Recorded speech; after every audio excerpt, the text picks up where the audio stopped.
trouble with kids bringing vodka. Right. Like when I was in 5th grade, a 6th grader brought vodka. You did? That is so I did, crazy. So we had to switch to clear bottles. People are living a different life than I was when I was a kid, man. I was like, where did you get this? And she was like, I'm not telling you. I'm like, okay, you go tell Miss Adams. She's like, no. And I dragged her butt there. It was not even 8:10 yet. That is crazy. And weed and a vape and for breakfast. Right. People are definitely living different lives. I did scare her because she threw next to me, and I said, do you know why you started that? This is like, trying to be cool and stuff. And I was like, well, when I was here, I was with my teacher that I had at the time there next to me, and I go, well, Miss Adams, you remember that one girl that was in my class, and she like died in the bathroom from nicotine poisoning? She's like, I do remember that. It was not true. I was like, really? Like, yeah. I said, yeah, and really? She like haunts the bathroom, I guess. And like the girls went so like scared. She's like, did not talk the whole time. Oh my gosh, kids! Like, I don't even understand. Yeah, that's. I mean, what are you gonna do? I bet that it's like a lot more common than we realize. I was on the phone, like I would give her mom, and she was like, "Okay." That is so wild. I wouldn't, when I was 10, I couldn't have told you where to get weed or a vape or anything. Like, I was 10, I wasn't thinking about that. Yeah. When I was doing social studies in this classroom, and I put this on, I watched and I actually wasn't how to finish it. It said me for 5 times. So I called her and I said, watch this. She's like, no. I was like, girl. Yeah, that was fun. Yeah, tell me about it. I'm like, Mom, I'm never working here again. I've never had a flat tire before. This is my first time. I'm turning 41 soon, and I've never had a flat tire. This is my first flat tire. And like I said, it came out of nowhere. It was so bad that like when I pulled in, I don't know what it was I ran over, but it was so bad that like my tire pressure light came on. It was like 25, and all my other ones were like at 37. Perfect. I'm like, okay, well, we know we hit something. The second I opened my car, like I said, it was the back farthest tire away from me. I could hear it hissing air out, and I'm like, well, that's gonna be flat in less than an hour. So here's fingers crossed I can get it to Hibden. It's like a mile down the road, and I got like one of those it's not a fix a flat like canister. It's like an actual comes with the car. It's from Mopar, so it's like a. The next day, I took my daughter to daycare. I was on my way back to work, and there was an hour and stuff in my tire. Oh my God. Yeah, it is. It was loud. I mean, it was like it's definitely messed up. Like there was no going back from this. So, and I just filed my taxes last night, and so it's just like the good things just keep adding on. All right, go ahead and get signed in. Everybody, if you're not signed in, we're gonna get started with this pretty much right away. We're really gonna try to focus and not talk about vaccines so we can get out of here.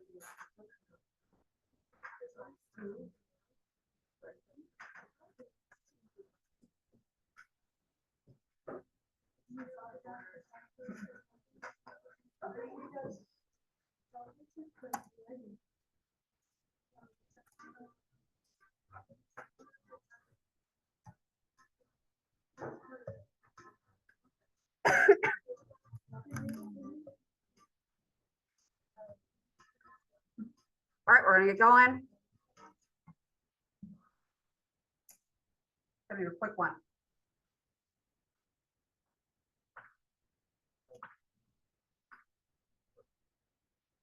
The poll, what's your favorite color?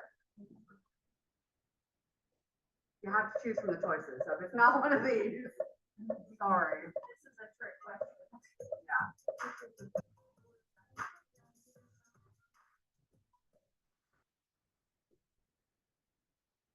All right, so blue tends to be the popular one in case you didn't know.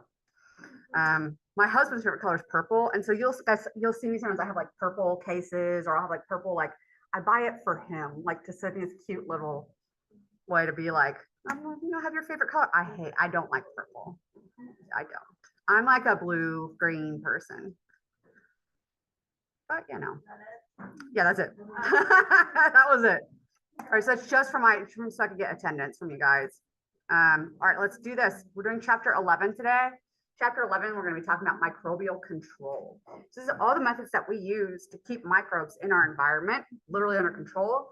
So this could be situations like washing your hands or using disinfectant on surfaces or hand sanitizer or washing your dishes even. All of this stuff would count. All right, so here are some major terms that we're going to be using pretty heavily as we go through this chapter. And they're basic terms that you should be aware of anyways in your field of studies. Sterilization refers to destroying all microbial life. All right, so you would have to even get rid of the really, really hardy stuff like the endospores. So endospores are by far the hardest thing to get rid of when we're cleaning surfaces. When you look at a cleaner and it says 99.9% effective, it's talking about it can't eliminate some of those endospores. So endospores are really hardy and they can survive a lot of different things. But sterilization means getting rid of even the endospores. Disinfection, you're destroying most of the microbial life. You're reducing the contamination on a surface, right? And disinfection refers to typically inanimate surfaces. If you're talking about a living tissue or something like that, like somebody's skin, we're talking about antisepsis. And so you guys have heard of antiseptics before. This could be using like alcohol wipes before you're prepping somebody to get their blood drawn or anything like that. Those are antiseptics.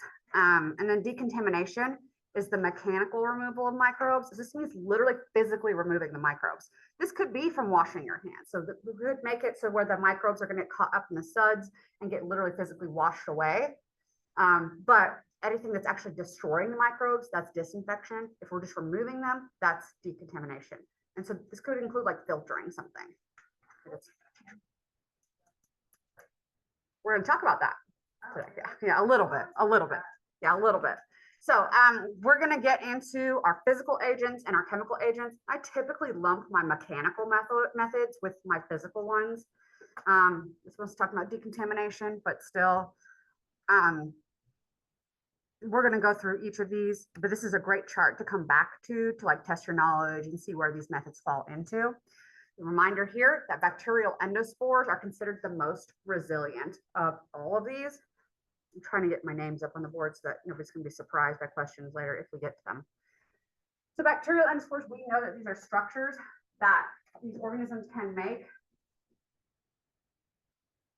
that will be resistant. They're literally designed to help these organisms survive harsh conditions. So that is what endospores exist for. So of course they're going to be the hardest thing to get rid of when we're talking about controlling our microbes. Sterilization, getting into the depth of this, literally anything that has had all of the life removed, including the endospores, would be considered sterile. So that's what sterile means. Something is sterile. There's no microbes at all, not endospores, not viruses, nothing. And so there are things that we would want to have sterilized. That would include our surgical instruments. Can't apparently do two things at once. Our surgical instruments, syringes, packaged foods. There are some packaged foods that we might want to have sterile if we can make them sterile, if it's able to. And then these things are going to help those things last longer. Obviously, if we're talking about surgical instruments and syringes, we're trying to prevent contaminating somebody's sterile tissues. So whenever you insert a needle into somebody's vein, you've made an access point into their blood, right? And blood is a tissue, and blood as a tissue, it doesn't have any microbiome. It doesn't have any microbiome at all. So it's basically your blood is a lifeline of nutrients and cells and things like that to the rest of your body. Microbes look at that as a huge, massive open stadium. They'd love to sit down and take over those stadium seats. So we have to keep the blood sterile. So anytime you're introducing surgical instruments into the body and cutting open the body, you're opening up the bloodstream as well through opening up capillaries and things like that. And then using syringes, you could be opening up portals into the veins and things like that. For disinfection, here we're talking about using it on inanimate objects, and we're removing most of the microbes and typically like debris and toxins that are associated with the microbes as well. You go run around outside barefoot, the dirt that's on your foot and you will go wash your feet off. You're removing the microbes, but you're also removing the dirt like itself too. And so that's a disinfection process. That would be a method of decontamination if you're actually removing the dirt there. Destroying those microbes would be the disinfection process. So antisepsis is treating living tissue. So sepsis is referring to the growth of microbes in blood and other tissues. I can write one name on every slide, maybe. Okay. All right. So sepsis is referring to growth of microorganisms in the tissues, and asepsis is preventing that. So any techniques that we have in place to prevent the growth of microbes in tissues where they don't belong. The aseptic technique, we learned about this in the lab. Aseptic technique is you're trying to keep things as sterile as possible, but of course, when we do aseptic technique in the lab, it's impossible to keep it sterile. I mean, it doesn't make sense. The idea in aseptic technique is to prevent contamination.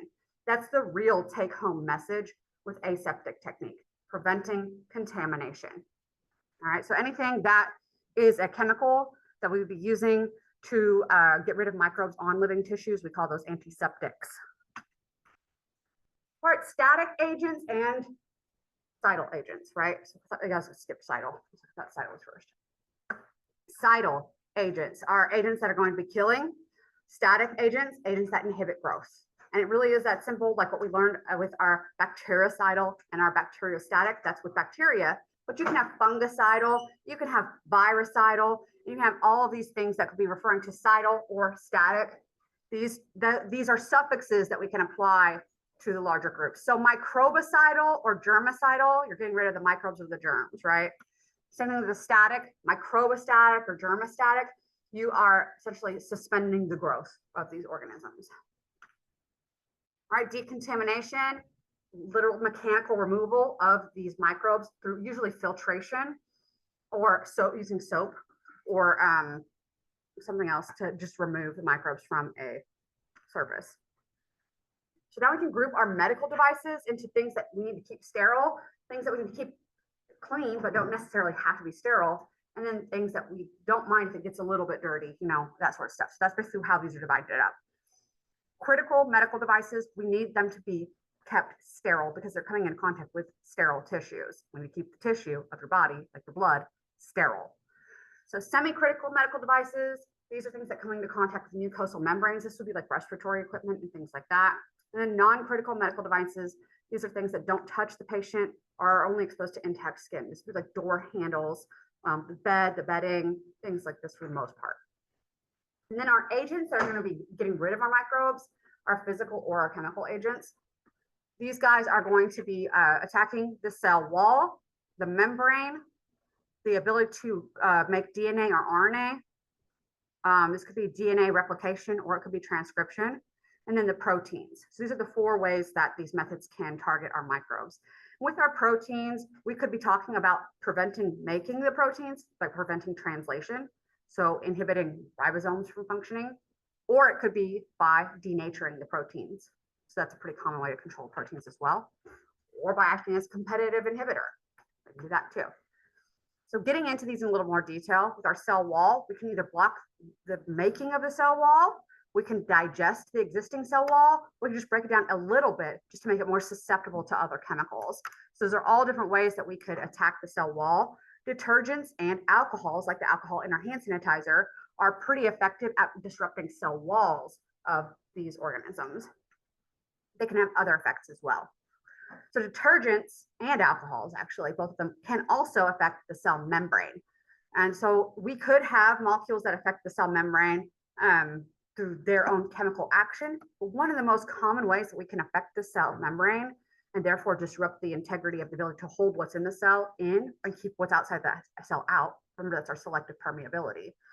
So our surfactants. So surfactants and other detergents, they often have a shape that looks something along the lines of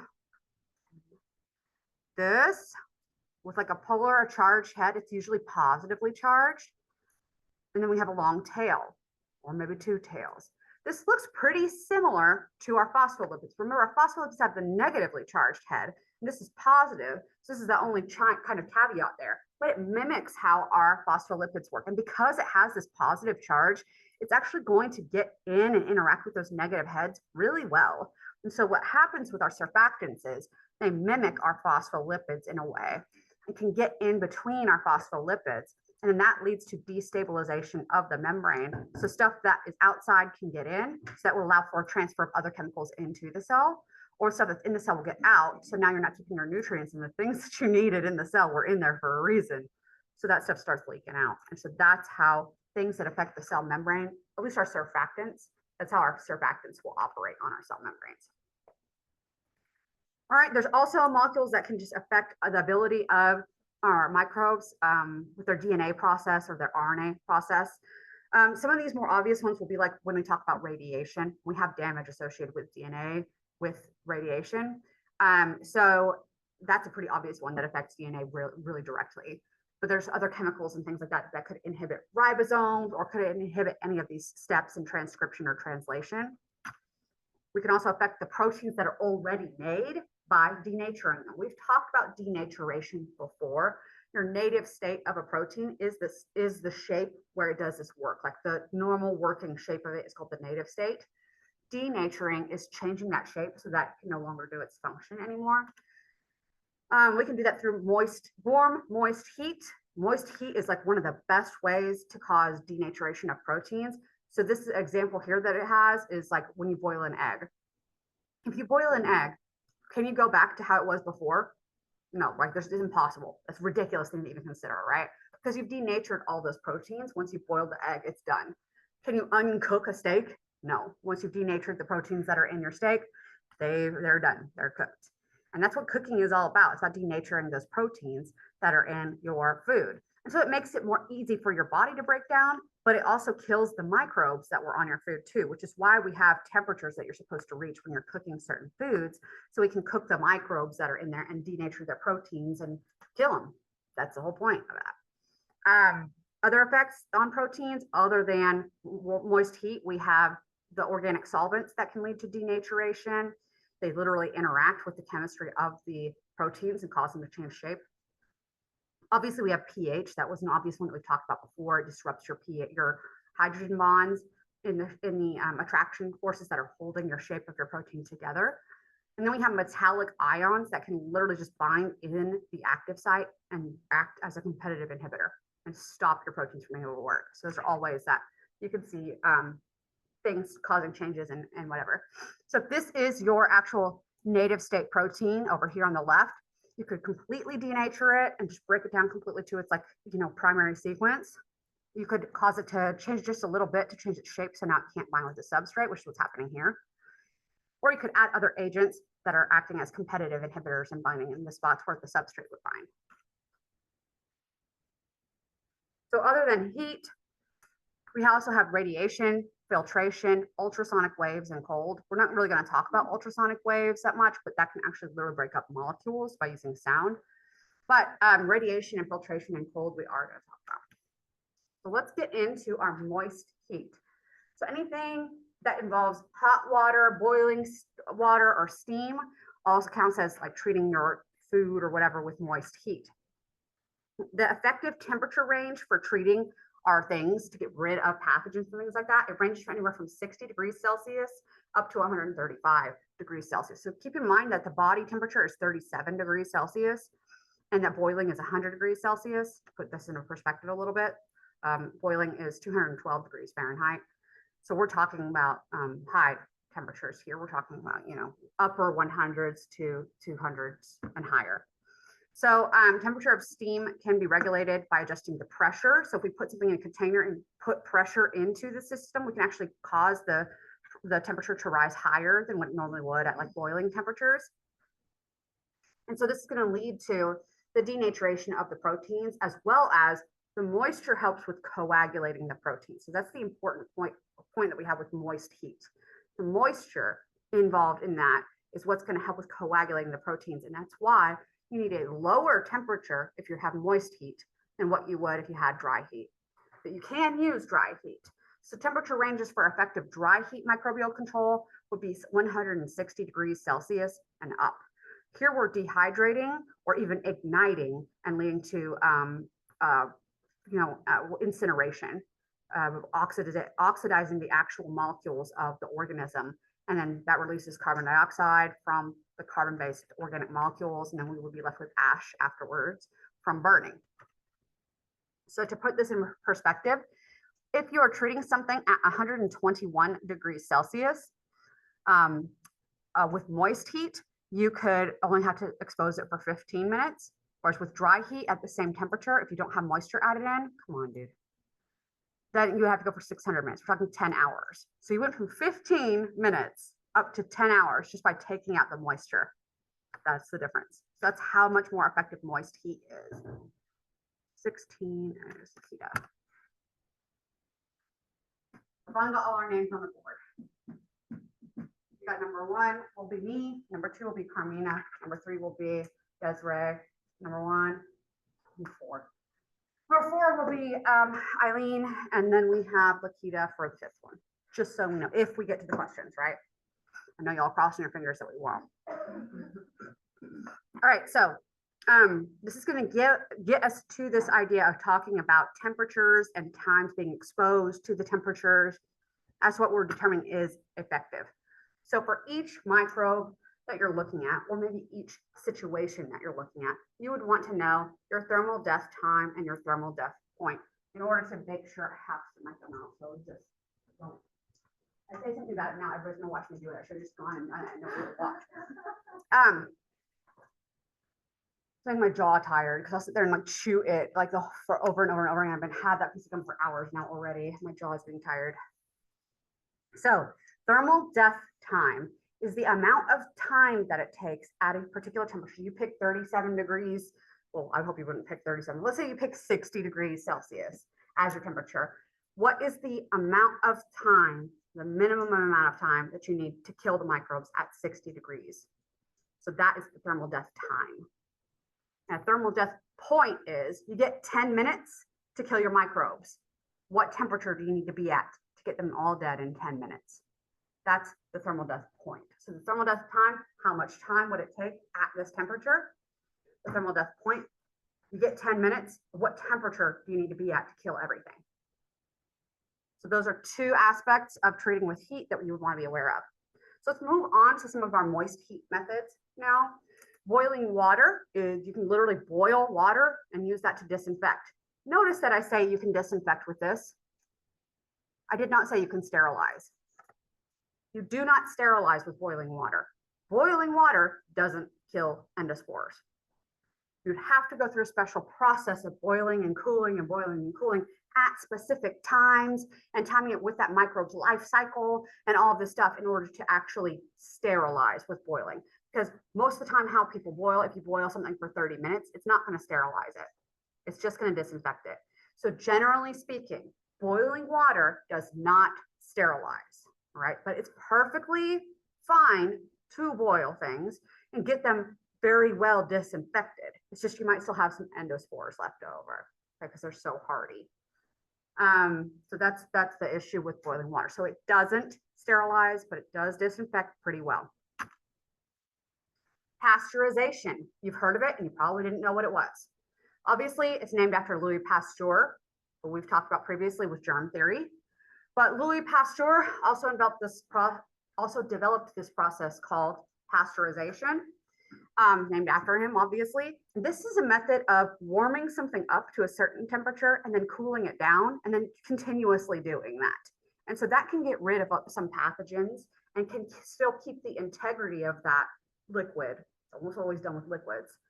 So it can keep that integrity of that liquid without sacrificing. Maybe you talk about milk, for example, the most commonly talked about pasteurized liquid that we have.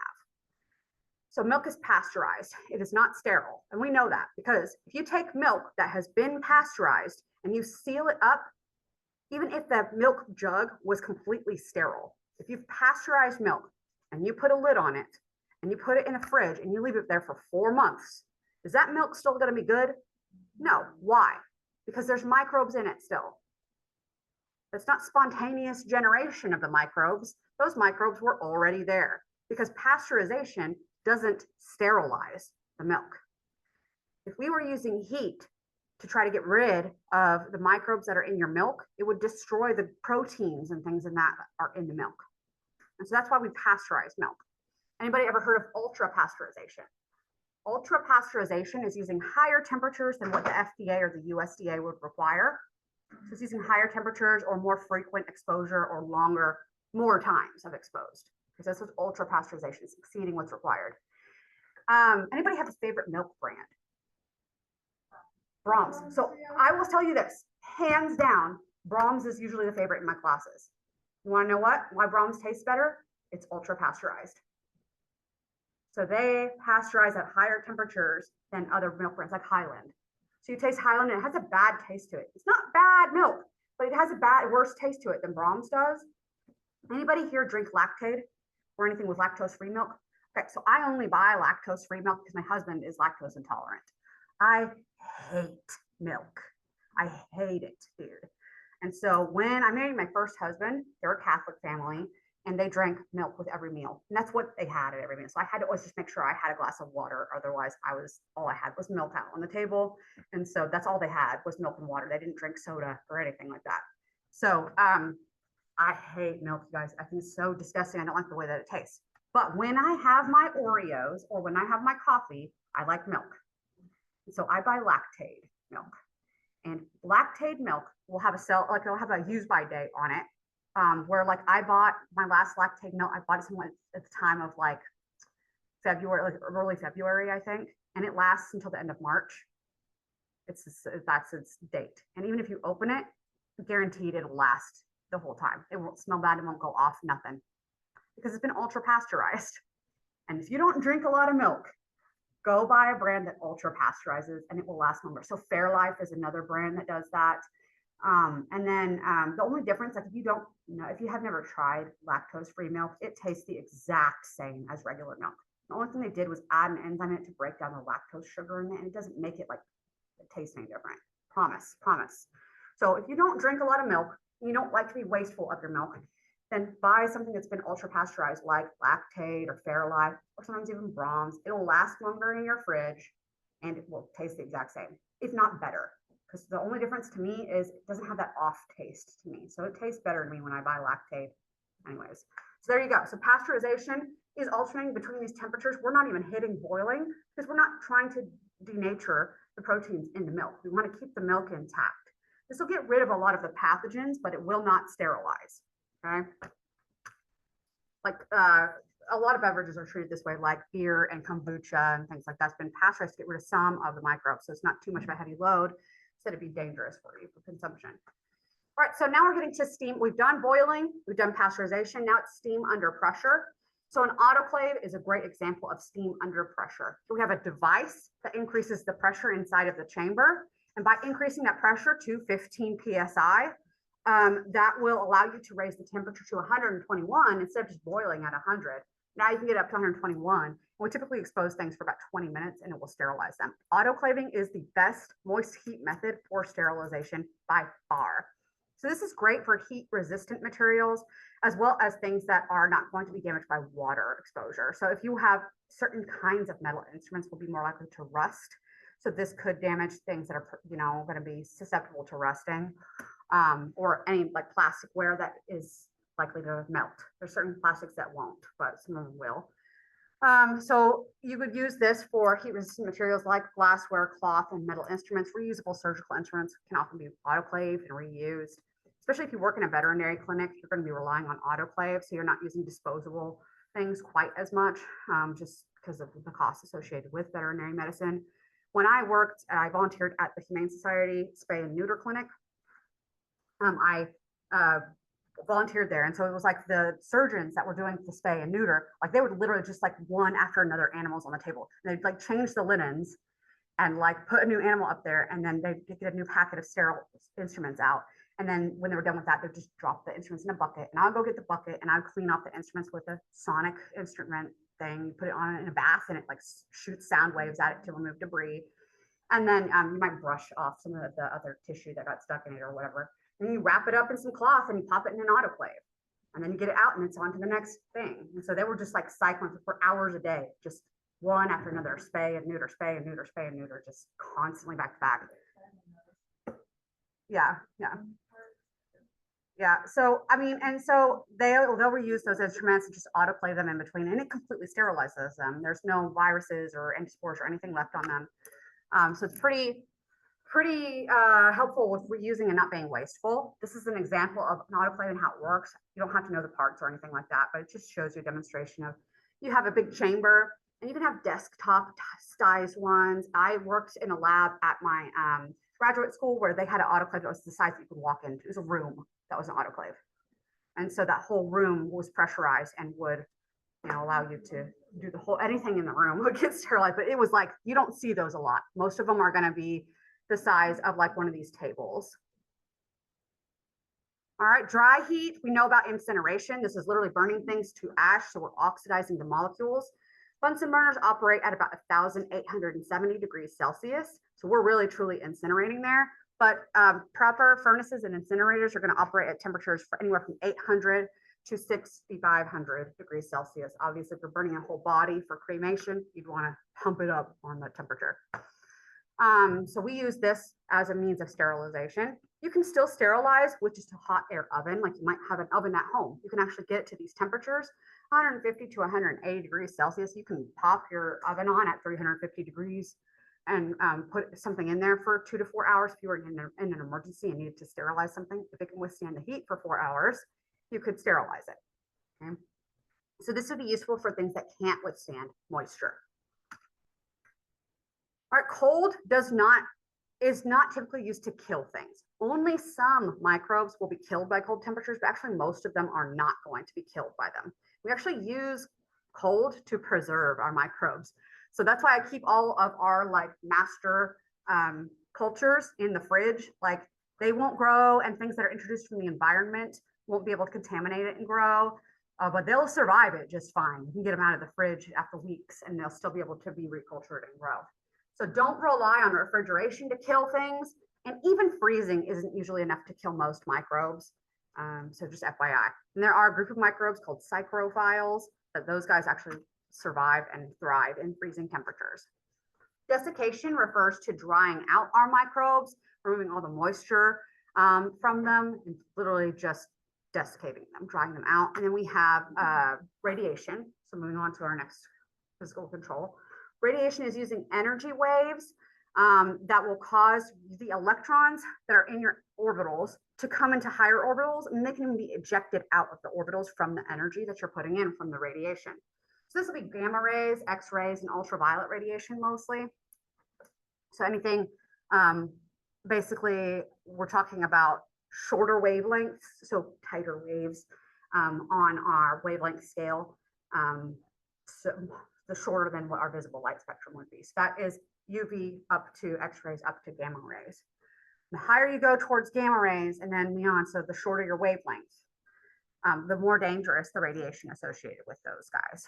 Okay, so ultraviolet radiation, for the most part, this might be able to get through like clear glass or something like that, but you can keep UV radiation from passing through surfaces. So if I shined a UV light on this table right here, it's not going to go through that surface. The radiation from the UV is going to get stopped by that surface. Pretty easy to stop UV radiation. And it actually has different kind of damage on the cells than the gamma rays and the X-rays do. So we're going to talk about that next. Irradiation is talking about bombarding cells with one of these types of radiation. There's two types of radiation: ionizing or ionic radiation, ionizing radiation, or non-ionizing radiation. And so if you're exciting the electrons to the point that you're ejecting off electrons, you're creating ions because you had electrons leave and now you've got a positively charged thing left afterwards. So those are ions. So ionizing radiation, you have the actual electrons getting ejected out. And those electrons will do some damage in your cells. They will tear apart the bonds in your cells.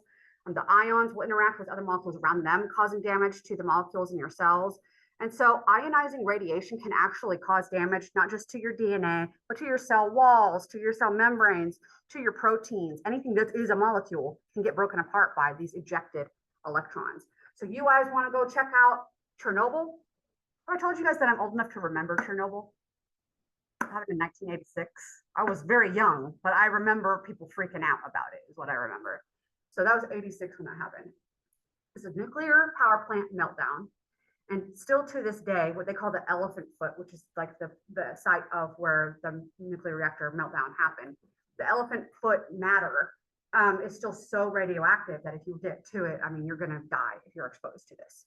So you have to go in there flood protected. It's getting, more and more decaying more and more over time, but it's going to take a long time before it's like down to where it's safe levels. But anyways, so it releases ionizing radiation. If you have strong enough ionizing radiation, like gamma rays, like that are associated with the elephant foot in Chernobyl, there ain't no lead in the world that's going to stop those rays from getting to you. You can wear your lead vests all you like to. You think those lead vests are protecting you from your x-rays. They'll protect you from your x-rays, but they ain't going to help you at Chernobyl. You're still going to get exposed to that radiation. And it's going to be such bad damage to your cells that your cells can't recover from it. You will have you've destroyed your ability to heal. So you're killing all the cells because they've just been destroyed. Too many parts of them are destroyed. And any aspect of your body to be able to heal from that has also gotten destroyed. Your immune system destroyed. So you can't recover from that. So you see people that get exposed to high levels of radiation and their tissues of their bodies just slough off. And that's it. There's no helping them. They die. There's nothing we can do for that. And so there's people that have died like this. And there will continue to be people that die like that. If you're lucky enough not to be that close to the radiation, you could still get DNA damage that can lead to cancer and things like that further on down the line. And that damage can be very significant.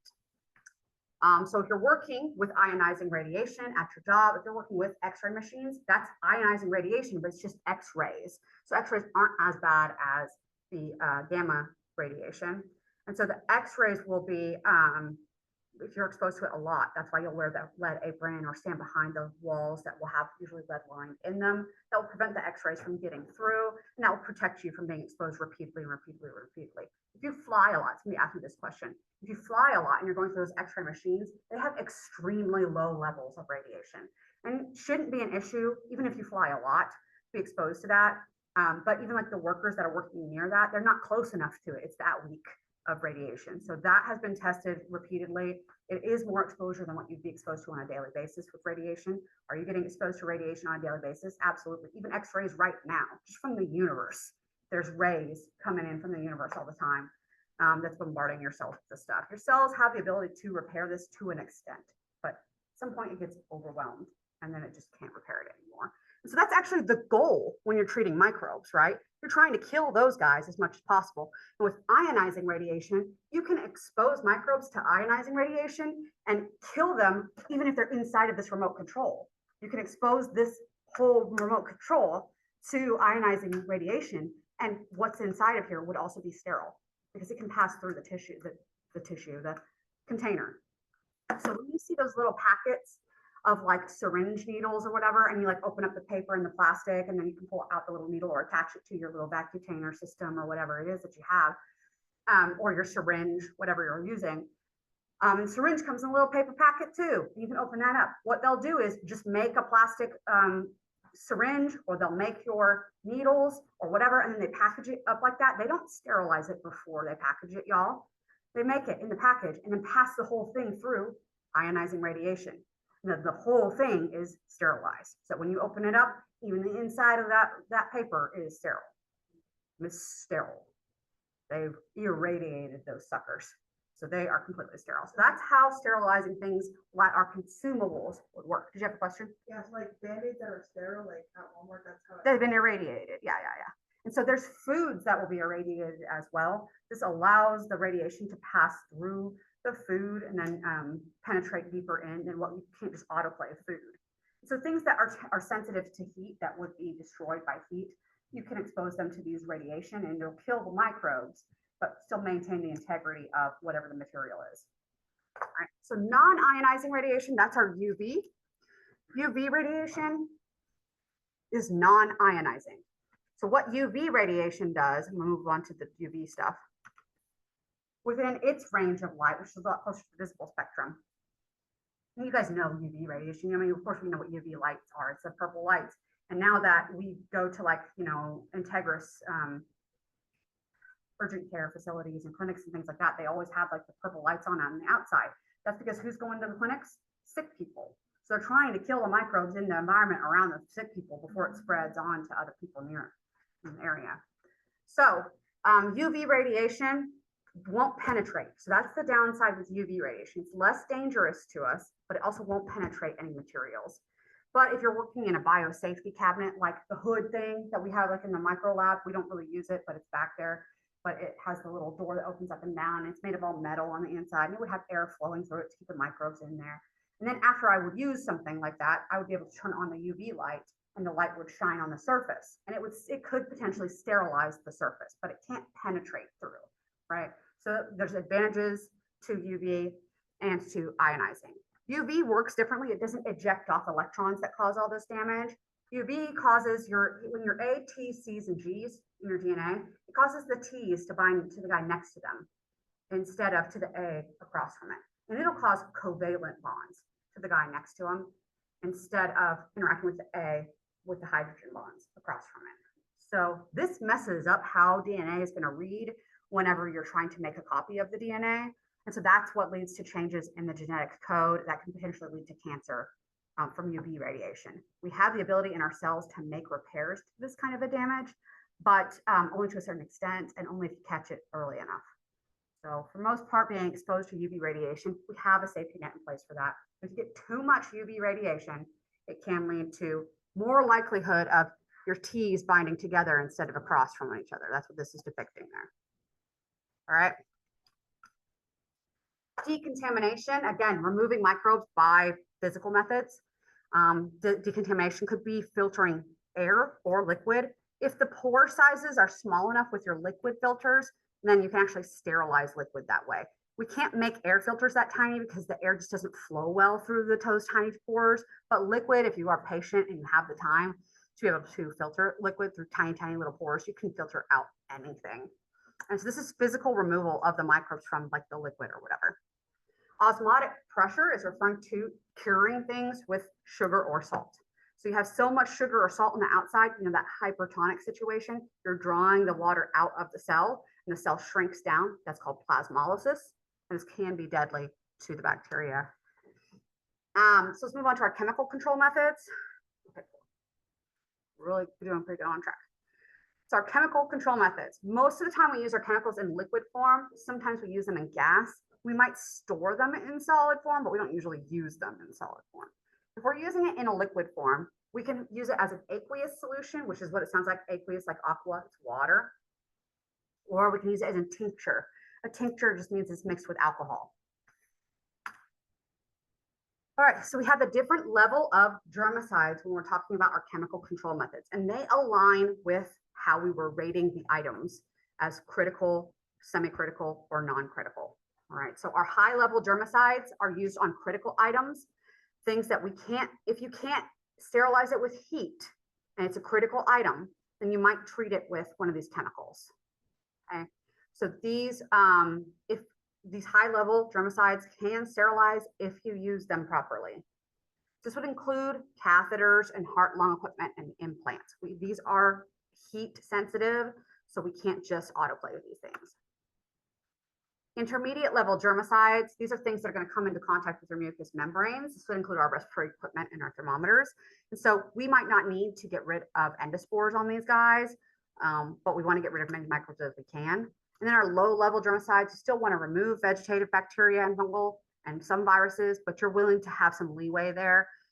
These are low level germicides that are used to clean non-critical materials like electrodes and straps and furniture that might touch skin, but not mucous membranes. Ain't nobody breaking out some Lysol wipes to clean off, their respiratory equipment. We have special disinfectants that are used for our semi-critical. And obviously we're not using our Lysol wipes on our critical that has to be sterile. Lysol, if you haven't read the package, says 99.9% effective. That's actually pretty bad. That's going to be our low level germicide compared to some of these other guys. Okay. So it's fine. It's fine for cleaning off your door handles or your keyboards or your chairs or whatever, but it's not something you want to put into somebody's sterile body, is what we're saying. their bloodstream, for example. So our chemical methods are going to work the same way as what we talked about earlier. The cell wall, the cell membrane, preventing transcription or translation, or denaturing or affecting the function of your proteins through competitive inhibition, for example. All right, so let's get into the chemicals, shall we? The first up is the halogens. The halogens, if they're used at high enough concentrations and used appropriately, these guys are pretty effective at sterilizing. You can effectively sterilize with these at the appropriate concentrations. So this would include things like fluorine, bromine, chlorine, and iodine. They're literally the halogens. It's the second one from the right. That is the halogen row. So these are halogens. So for the fluoride in your toothpaste, bromine is used pretty commonly in like hot tubs instead of chlorine. You can use chlorine in hot tubs too. We know swimming pools have chlorine. Treating water with chlorine. Bleach has chlorine in it, is how bleach functions. Chlorine is very widely used as an alternative to heat, and then iodine can be used as well. These are microbicidal and sporicidal, again, if you're using them appropriately.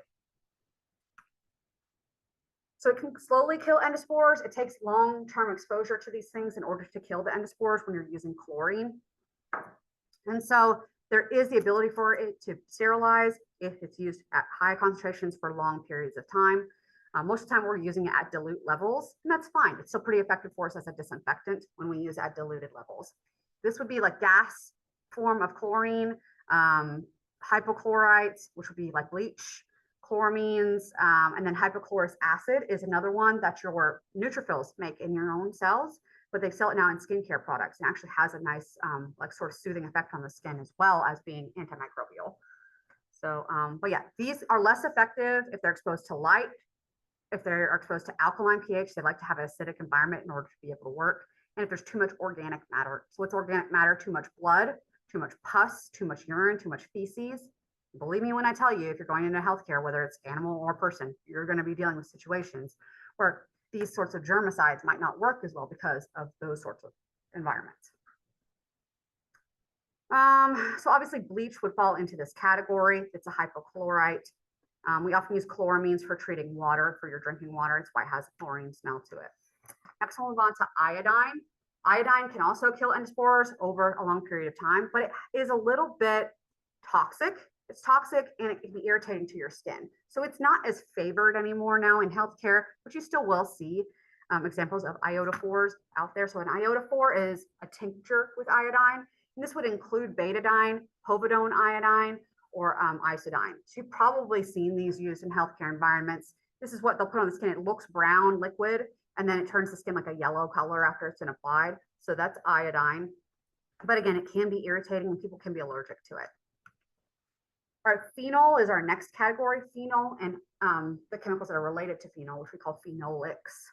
So phenol is basically a benzene ring, and it's got an OH group on it, and it basically interacts with proteins to destabilize them.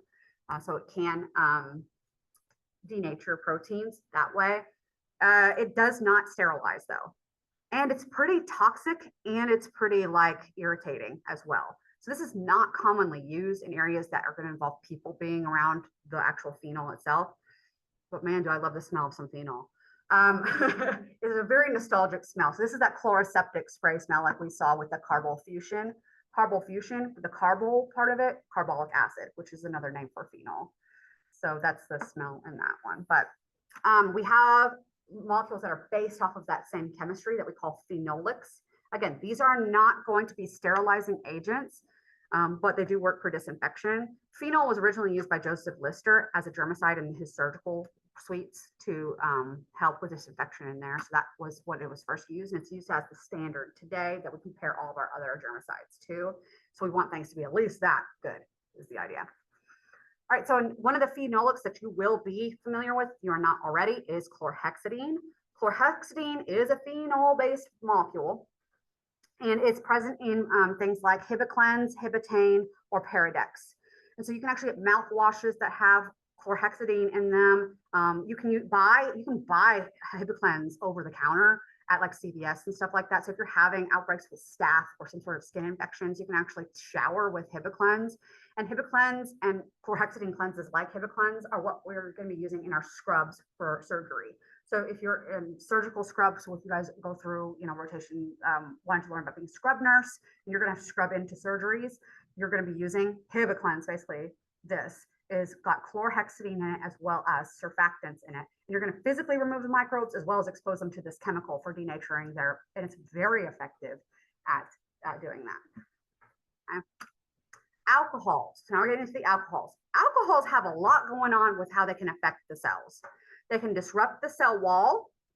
They can, at high enough concentrations, they can also dissolve membrane lipids. And if you have water present with them, you can coagulate proteins as well. So we got a trifecta going on with alcohols. All right. So here's how they would work. They are going to, well, I already said that they're going to destabilize your proteins and destroy your cell walls and destroy your cell membranes. But the two different versions of alcohol that we use the most are going to be ethyl alcohol and isopropyl alcohol. So when you use hand sanitizer, for example, a lot of these hand sanitizers either have isopropyl alcohol or ethyl alcohol. So have you guys ever noticed what the percentage is typically on the back of these? Like what percent of alcohol? Anybody know? It's close to 70%. If you go to the CVS and want to buy yourself some alcohol to take care of your wounds or just have on as like a healthcare treatment type of a thing, isopropyl alcohol is better. Isopropyl alcohol works better against the microbes. However, it also dries out your skin more, which is why, if you haven't noticed, and I have because I've been around for a while, y'all, but used to be hand sanitizer was isopropyl alcohol. When we had COVID come around, we switched to ethyl alcohol, which is more expensive and slightly less effective. So why would we switch to ethyl alcohol? Is this some sort of dupe for conspiracy theory? As it turns out, no, it is not. It's just that ethyl alcohol is less drying to your skin. And so if you're using isopropyl alcohol regularly in your hand sanitizers, it can disrupt your skin barrier and make you more susceptible to infections that way. So we switched to ethyl alcohol because that ethanol in that, and I hate how ethanol smells when it dries. I prefer isopropyl alcohol smell, but what are you going to do? But it maintains your skin barrier a little bit better so that you're less likely to have cracks in your skin and things like that. They'll make you susceptible to disease. All right, so that's why we have ethyl alcohol. We want 70% alcohol, not 100%. 100%, you'll still disrupt you'll dehydrate the cells and disrupt your membranes. But if you want to also add that coagulation effect, just like moist heat works better than dry heat, moist alcohol works better than dry alcohol. We'll say that, like moist alcohol, add some water in there. So that's why 70% is actually recommended. So if you are going to CVS and buying yourself some alcohol or some hand sanitizer, keep it around 70% alcohol content because you want the water in there. It makes it more effective at getting rid of the microbes. Cool. Okay. We did all this. All right, next is our oxidizing agents. These are agents that are basically going to release free radical oxygen compounds. We are exposed to oxygen all the time. We breathe in oxygen, and our aerobic respiration, because oxygen is our final electron acceptor in the electron transport chain, we have to deal with oxygen byproducts in our cells, but anaerobic organisms don't. And so oxidizing agents are actually really great at dealing with anaerobes more than they are with any other microbes, okay? So if you use these at a high enough concentration, though, even our cells wouldn't be able to manage with it. And so you can use hydrogen peroxide at a high concentration to sterilize things. When you go to the grocery store to buy hydrogen peroxide, it's not pure hydrogen peroxide, it's 3% hydrogen peroxide. That is not high concentration. High concentration will be at amounts of 35% or higher. If you're using it at 35% hydrogen peroxide or higher, then you can sterilize with it. And we can actually set up a room and then vent in basically hydrogen peroxide vapor that's 35% hydrogen peroxide or more, fill a whole room or a chamber or whatever, and everything in it that it touches will get sterilized from that. That's pretty effective. We call that a chemiclave. It's like an autoclave using that heat and the steam and the pressure, but instead of using chemicals, so chemiclave. You can use, this is a pretty effective disinfectant as far as, our chemicals go. And it's pretty safe as well because your body is adapted to deal with the toxic oxygens. So we recommend this for cleaning shallow wounds. If you were using this for deep wounds, you want to do it in a medical setting where we can actually debride the actual old tissue and remove old tissue as we're treating with this, because you don't want the old tissue to get stuck in there and give food to microbes that are in there. So deeper wounds, you want to leave that to the experts. You guys hopefully will be those experts. But you can use this as mouthwash and all sorts of things. So it's actually highly recommended that you use a mouthwash that has hydrogen peroxide in it. You can either mix it in or use it separately, or just buy one that already has it in it. All right, so this, like I said, it can be sporicidal at high concentrations, so it could be used for sterilization. We already covered that. All right, so moving on to our detergents, surfactants, for the purpose of my course, okay? For the purpose of my course, detergent and surfactant will be the same thing. If you guys want to get into the deliberation of the chemistry of the difference between a surfactant and a detergent, a surfactant is a detergent, but for this purpose, they're both exchangeable terms, okay? All right, so detergents and surfactants, these guys have the polar head and the non-polar tail that allows them to disrupt the membranes, just like we showed earlier. So these are chemicals that would mimic your phospholipids and allow for the breakup of the membranes that way. So here's a depiction of something like that. So here, really, where did it go? There it is. Okay. So here we have nitrogen here in the middle, and you see how this nitrogen is making a bond with something and something and something and something. It's making 4 bonds. So N, as it turns out, NH4, anybody know what that is? Ammonia. Yeah, so this is ammonia. So this is ammonia, and so anything that's based off of that setup, a nitrogen with 4 things around it. Number 1, when nitrogen is bound to 4 things, you're going to have a positive charge there. Number 2, so you've already got your polar head set up automatically. Number 2, when nitrogen is bound to 4 things like this, we call it an ammonia type compound. So these are called quaternary ammonia compounds, or quats. And so a lot of our detergents and our soaps and things like that are based off of quats. Okay. So these are going to disrupt the membranes.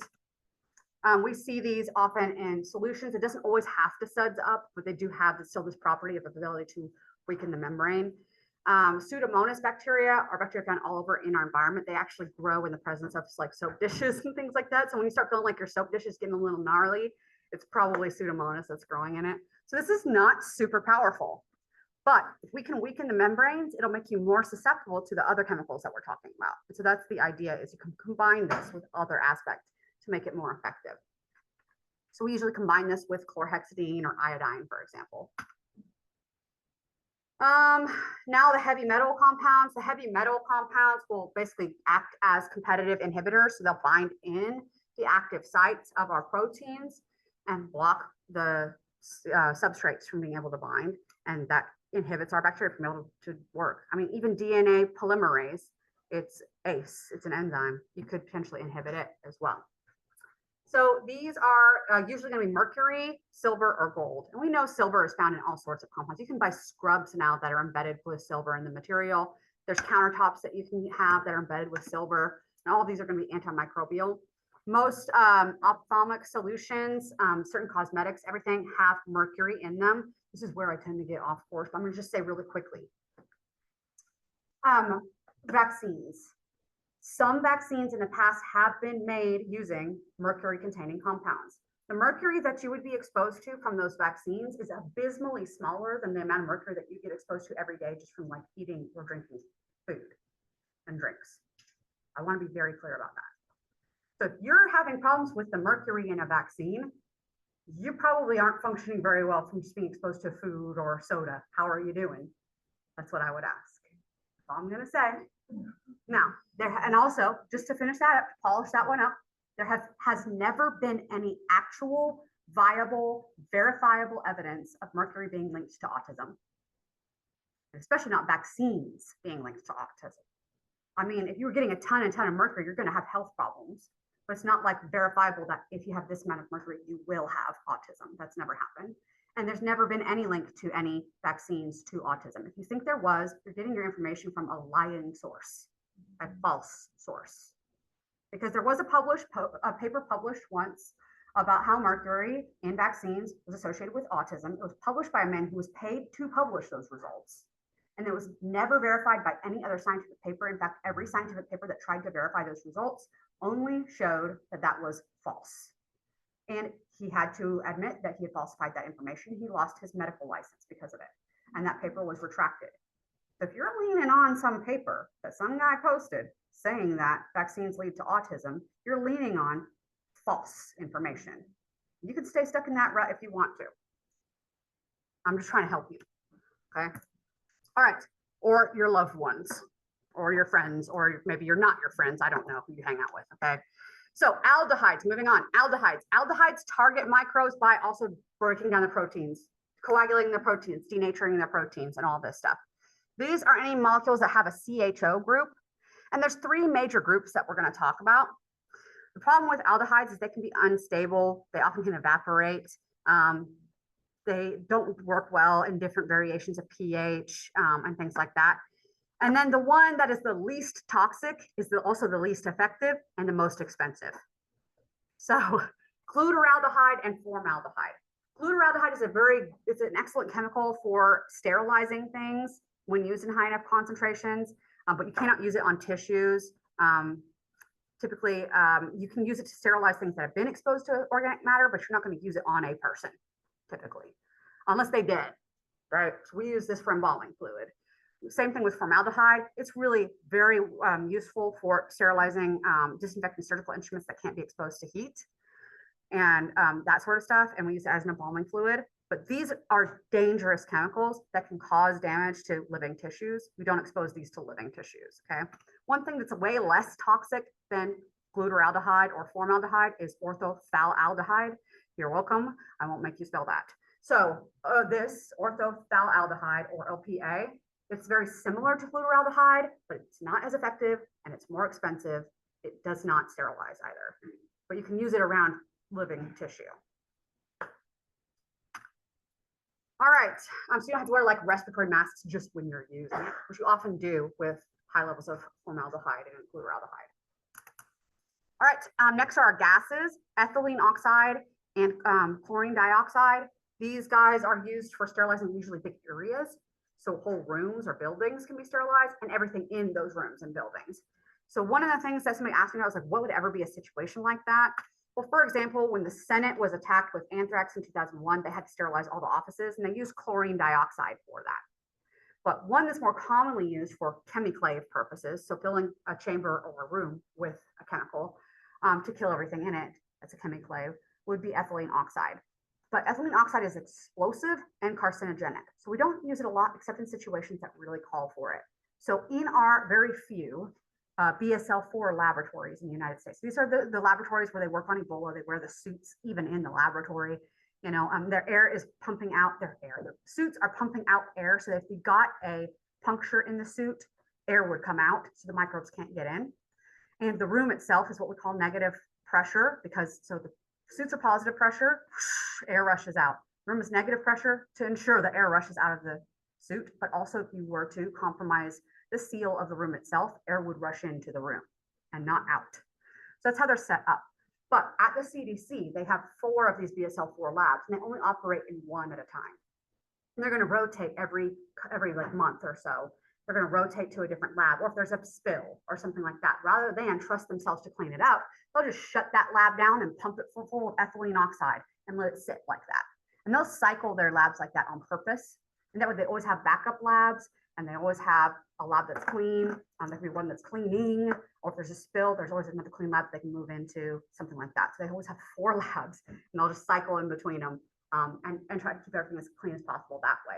You'll have to treat the ethylene oxide gas typically on its way out, or have a wide area for it to disperse in. So there's not like, you can't have people living next door to a lab like that, right? Because ethylene oxide. So, but it is very useful for sterilizing entire rooms, for example. All right, acids and alkalis. These are pretty straightforward. We're affecting the pH. So if your proteins are held together by nice, happy attraction interactions and hydrogen bonds and things like that, then shifting the pH of the environment can disrupt its ability to fold the way that it's supposed to, and therefore you'd be disrupting its ability to function. So these guys Using pH, could be raising the pH or lowering the pH. Our ammonia-based compounds can also have an effect on the pH, not just as a detergent, but also as affecting the pH. So it has a dual-edged sword there. All right, and then our organic acids would include things like acetic acid, propionic acid, lactic acid, benzoic acid, and sorbic acid. Also, some common ones that we use for preservatives, citric acid and ascorbic acid. Citric acid, most of us know what that is, but it also makes your candy sour. But we also have ascorbic acid, which is vitamin C, which is, a vitamin on top of being a preservative. So anybody know what acetic acid is? Well, we find that. So vinegar. So vinegar, it's mostly acetic acid. And there could be other compounds in it just from making the vinegar, like we have with red wine vinegar or whatever. But the acid in vinegar is acetic acid. It's what, if you have like glacial acetic acid, which is like pure acetic acid, basically, it smells like vinegar, strong. So that's what gives vinegar its vinegariness. It's what makes it acidic. So acetic acid is why we recommend, like if you're cleaning at home, a very safe way of cleaning your household is by using vinegar because it's an acid. It works by disrupting the protein bonds there. All right, and here's some examples of very commonly used things and what kind of chemical agents they are and what categories they fall into, if you're interested. So we're gonna go through our questions really quick. I'm gonna take the first one. Which microbes are most resistant to control methods? This would be our endospores. Our second question is gonna be Carmina. Carmina, why is moist heat more effective at sterilization than dry heat? Exactly. The moist heat coagulates the proteins. Exactly. So give an example of a halogen control agent, Desiree. Iodine. Great example. We also have chlorine and bromine and things like that. And fluorine, like the fluoride in our toothpaste. All right. So fourth one for Eileen. Why are alcohols more effective at 70% as opposed to just 100%? Because water is needed for the proteins to coagulate. Right, it's kind of the same thing as the moist heat one, right? So having that water there helps with protein coagulation. And then our last one is Lakita. How do surfactants work? General here. So think of I'll help you out with this one. How do surfactants work? They mimic a certain molecule in our cells. What do they look like? Yeah, exactly. Like our phospholipids in our lipid bilayer, the polar head and the non-polar tail. And that because they look like that, that allows them to sneak in and disrupt the cell membranes. We good? All right, we're gonna go up to the lab and knock out this ELISA lab.